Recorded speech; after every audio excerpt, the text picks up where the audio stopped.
Good morning, afternoon, or evening. Thank you for tuning in to this episode of Yes, I'm Biased, but Here's Why. I'm your host, Monique James. This is a podcast where we dive into polarizing topics and explore the things that influence how we feel about those topics. Dare I say, our own bias. So please, share, like, and subscribe wherever you listen to your podcast. Let's dive into today's topic.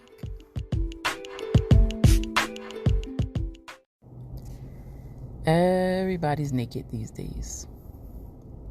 Everybody's naked.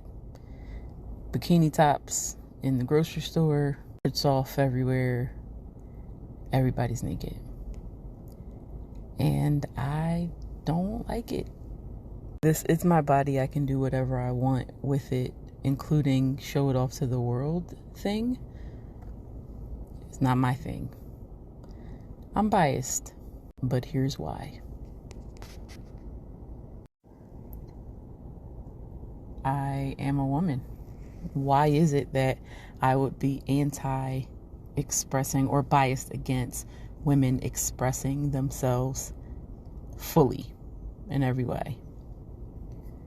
Part of the reason why I started this podcast is to explore my own biases, acknowledge them, call them out, and then talk about them.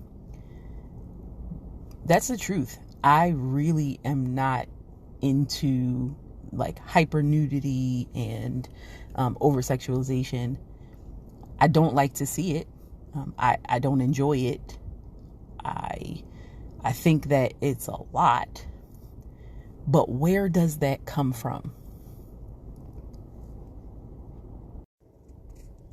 Where does my thinking that people's bodies should be covered for the most part, that it's not appropriate to expose your body to the world or in outside of private settings? Where does that come from for me? That's the question. I'm definitely biased. That is something that I recognize, but why? It starts with the way I was raised. I'll say it starts there, but that's not the full story. It's definitely something that has been true for me for a very long time. There are times, even as a young kid, when I wouldn't do certain things or I wouldn't be interested in certain things, wearing certain things.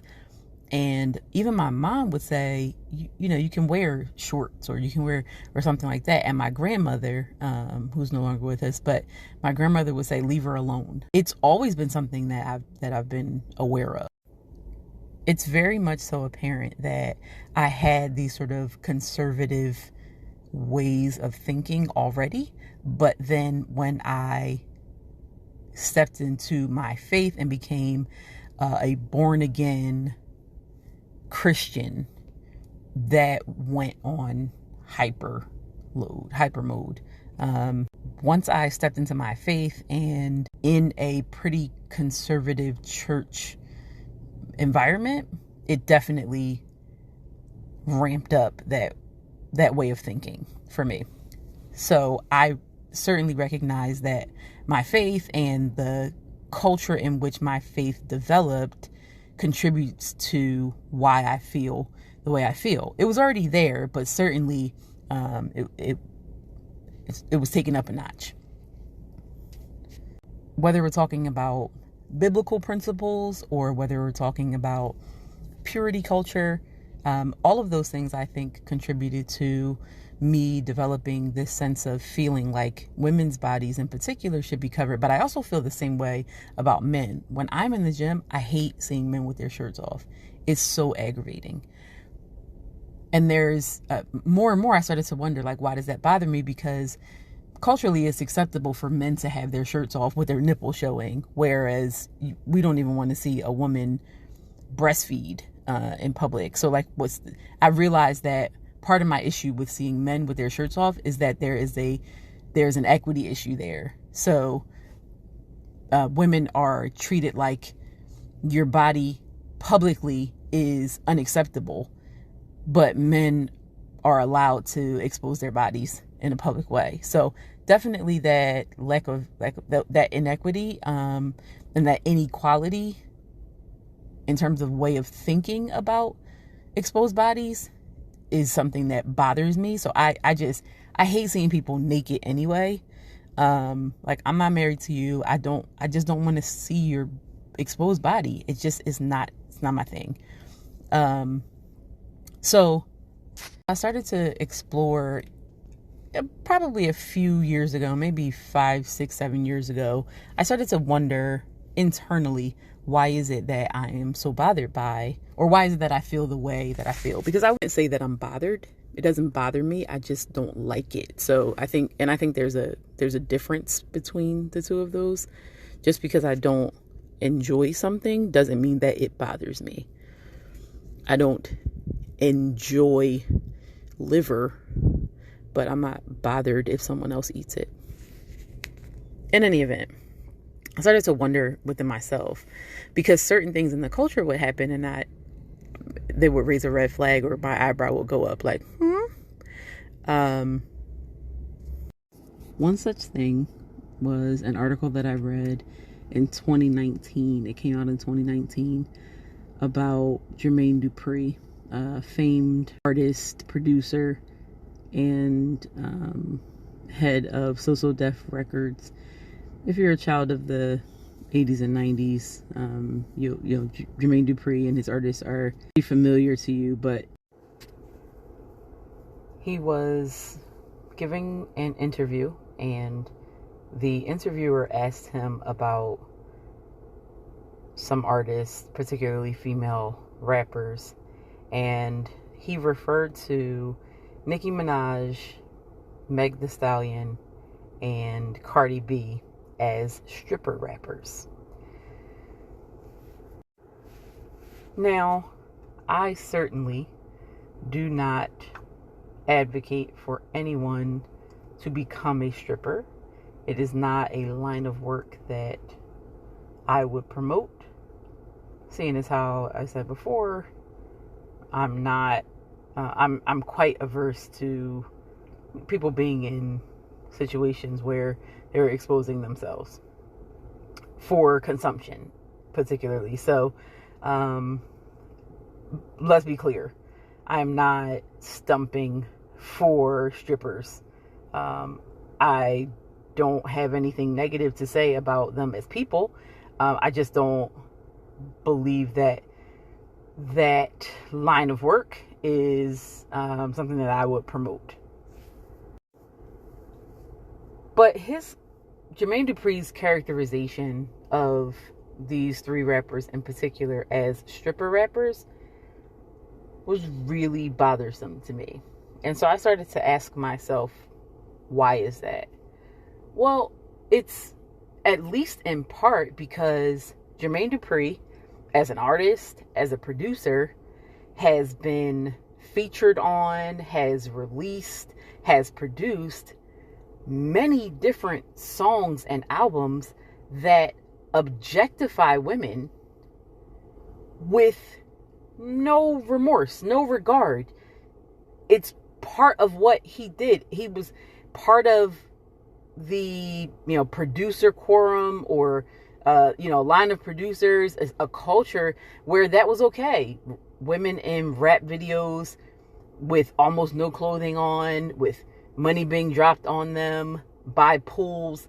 This is stuff that was routinely displayed in rap videos, even in R&B videos that Jermaine Dupri was very much a part of.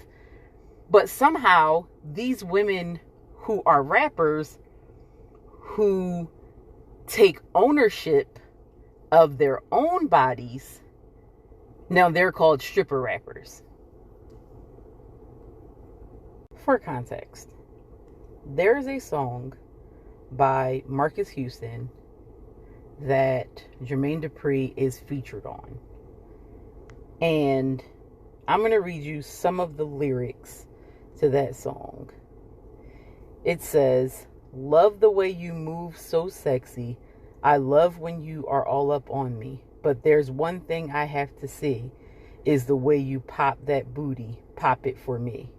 Popping booties is not what I would call the most wholesome activity that one can participate in, but in this song, it's totally fine. And Jermaine Dupri did not have a problem with being a featured artist on this song.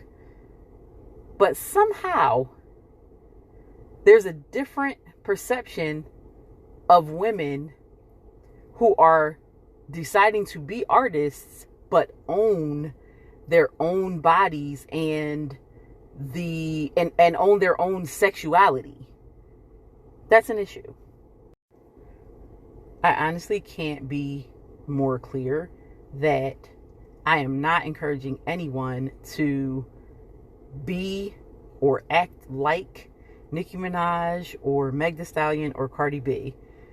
I am not. I'm not promoting their music or promoting their lifestyles or whatever they display. I'm not at all. I'm specifically speaking to the fact that these women have decided that I am going to own my own sexuality, and I'm going to put out what I want to put out, and I'm going to use my body to do it.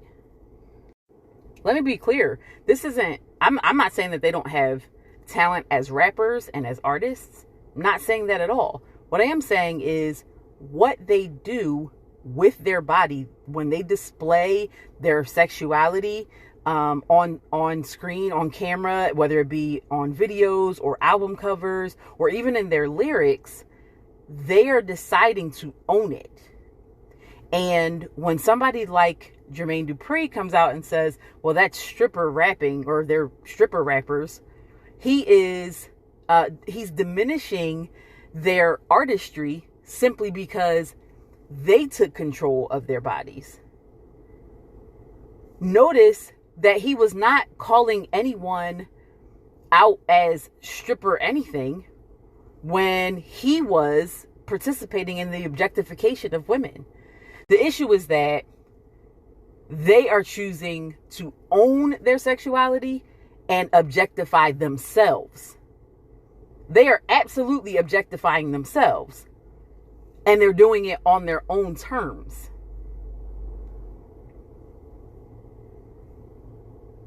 So for people like Jermaine Dupri, it's fine to objectify women. It's not fine for women to objectify themselves. So women need to be available for your objectification, but they cannot take ownership of it and do it themselves. And as the more I thought about it, the more I realized that that's what my issue, that's my bias. I can own the fact that I am biased against just kind of random nudity and, exposure of body parts all over the place. It's not my thing. I don't want to see it. And I'll never get used to it or feel comfortable about it. Even in that, I have more bias, even a higher level of bias towards men or culture making things okay for men and denigrating women when women decide to sit in the seat of power as it relates to our own bodies. That's a bigger bias for me. So, and I know that it's bigger because even though Meg Thee Stallion, Cardi B, Nicki Minaj, even somebody like Lizzo, even though I am not a fan of how they portray themselves, scantily clad, and even the lyrics and things that they talk about, it's obviously not my cup of tea. But I'm far more concerned with the ways in which women are intentionally kept from owning our own bodies, and the ways in which it is okay, even within in every area of culture, it is totally fine for women to be objectified as long as it's being done by other people. So other people, usually men, get to determine where a woman and her body, where they fit in society and in culture. So it's okay for a woman to be, popping that booty in a rap video or in a rap song, but it's not okay for a woman to pop that booty in her own song, in her own video, and in her own lyrics. That is not okay. We need to be up in arms. She's not an artist. She's just a stripper. Well, does that mean that, people who were singing those lyrics and who had those songs that Jermaine Dupri was part of, does that mean that they're not really artists either? That they really are just promoting sex and that sells? If you're going to say that these women aren't artists because of how they use their bodies, then you have to wonder about the other side of that argument and what that means for men who use women's bodies as part of their artistry. There are so many different ways that we could discuss this topic. I just want to stick to the music part for a little bit longer. And just to talk a little bit more about what happens even in entertainment.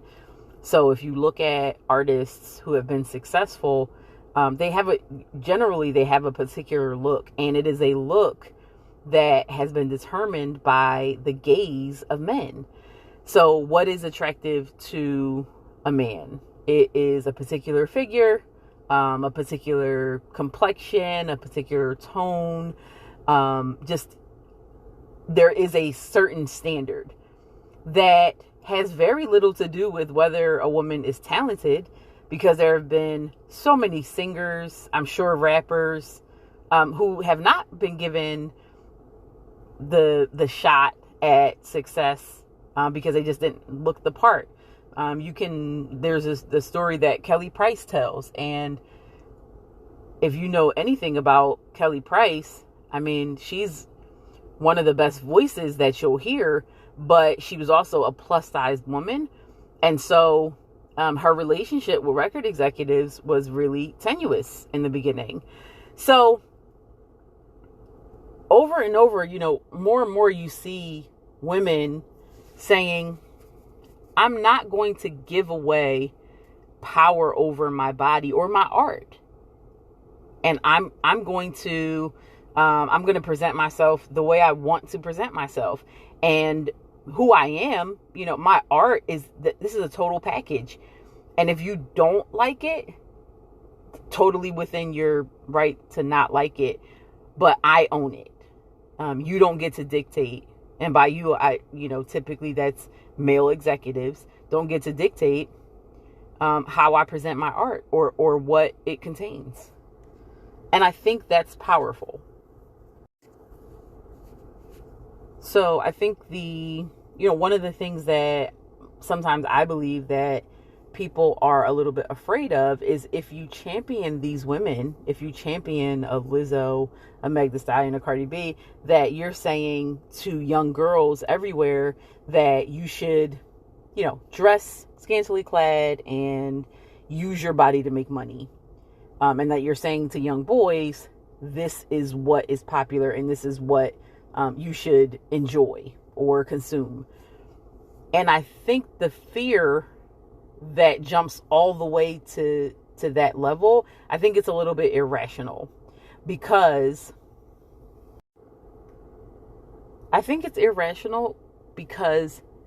that's just one example of women owning their bodies and doing with them what they wish.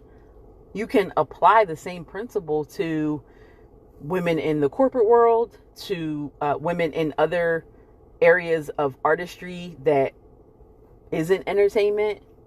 There are a lot of other places where you can compare or where you can apply this idea for young girls that says, listen, what you have as your full self, you can use that in whatever way you desire. Now,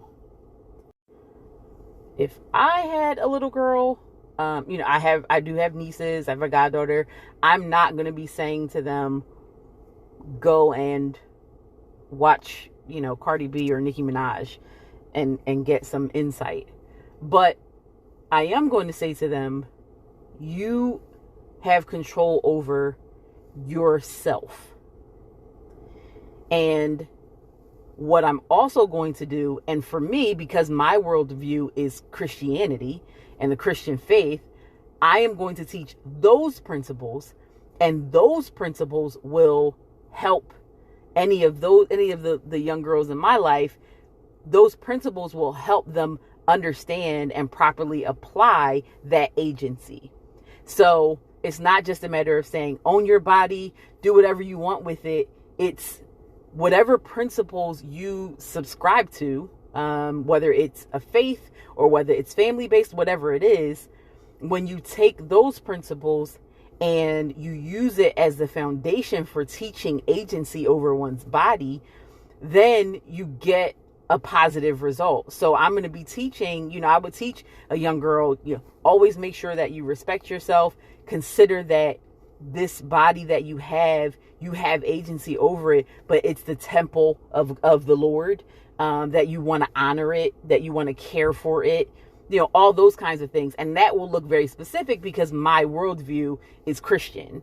And there are some people who don't have a particular worldview that they subscribe to. Or, it might not be a big deal. Be naked. That's their thing. But my point is, having agency doesn't mean, I don't think we need to have the irrational fear that now if we teach young girls to have agency, or that it's okay for them to have agency, that they're all going to want, bikinis and want to go to school in halter tops when they're 5. I think that fear is irrational. So I think ultimately what I'm trying to express is that I am biased against the notion that, everybody should be exposed, that you should just wear whatever you want, even if that's almost nothing, and show your body all out in the street. Not my thing. But I wanted to explore where that comes from. It's something that has almost always been there for me, but also that has been further solidified by my faith, given that I'm come from a more conservative bent of the faith. So it's good to know that for me, because what that does is it keeps me from then forcing my worldview onto other people. So if I see somebody walking down the street who's naked, and I don't mean really naked, but almost, I'm never going to do that, but I'm also not going to shame anyone who does. At the same time, I'm going to not want my nieces to be dressed that way. But I'm not going to shame a person who does. So I think it's really important for us to know where our thinking comes from, why we are the way we are, how we process things. And it's important for us to recognize when it's just a way that we think, and how we have to be careful applying our worldview or our standards, applying them to, forcing them, I should say, on everyone else. If you don't come from the same faith background as me, or background in general, then it's probably unlikely, or I won't even say it's unlikely. It may be that you don't share the same sensibilities that I have about this topic. That's okay. If you start talking to me about faith, and you want to know what the Bible says, and you want to know how to dress in church, or then we're talking about something different. But if we're just out in the world and a person isn't dressed with a lot of clothes on, I really, I'm going to have an opinion, because if I look, my brain is going to make an assessment, and my bias is going to come out. But recognizing my own bias keeps me from making comments or having particular ill feelings towards that person. And I think that's the difference between being a good citizen of the world and being someone who is judgmental and accusatory and all those kinds of things. So that's ultimately what I wanted to share and talk about on this episode. I would invite you to think about your own biases. Start to look at why you think the things that you think and feel the things that you feel, and where those things come from. Are they from your upbringing? Are they from traumatic events that happened to you? Because it's important when you start to unpack the why, it will cause you to be more sympathetic or to give more grace when you encounter people who don't think the same way that you think. Because the reality is they haven't had the same experience. So that's it. That's all I wanted to talk about today. Thank you so much for tuning in. And I'll see you on the next episode of Yes, I'm Biased, but here's why.